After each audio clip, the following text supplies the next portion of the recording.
Hello, everyone. Today we have Ka Loving here with us. Ka, could you tell me a little bit about yourself? Yes, my name is Ka. I came to America in 1979 as a refugee from Laos. Okay, and Ka, could you tell me a little bit about your work? Right now, I work as a public health aide with the city Milwaukee Health Department. But prior to that, I worked for two Hmong nonprofit called the Hmong American Association, Hmong American Friendship Association, and the Hmong American Women Association in Milwaukee as program manager. Okay, and so as refugees, I know coming to America was probably a huge culture shock for you and your family. Have you ever had any experiences with discrimination and segregation here in Milwaukee? Yes, I came as a teenager. When I was a teenager, I get picked a lot. I get bullied. I get, like name calling. People would kids would tell me to go back to where I came from.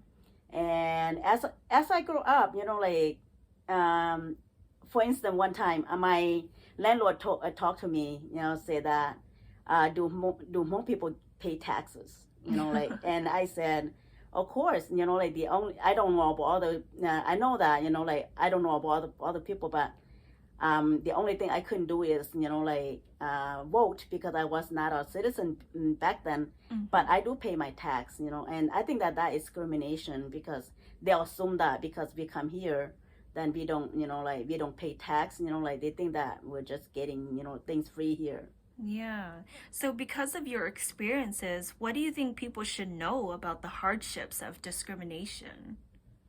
I think the hardship of discrimination is that we don't, with the Hmong community, we don't have a lot of resource, and it's hard to navigate resource for us. That's one of the hardship, because as a professional, I work for the Hmong community, and to find resource to help Hmong people is very hard, because I know that there's resource for the Hispanic community.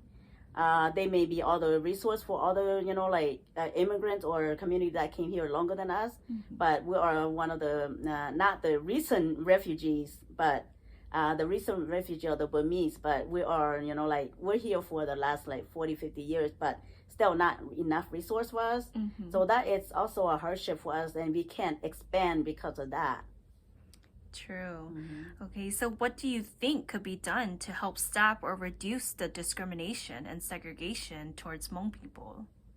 I think we live in such a diverse community here in Milwaukee. I think that one of the things that if we can stop the discrimination and the segregation is that we need to understand each other. We need to one thing we need to understand the thing that we need to understand each other is to learn about each other's culture.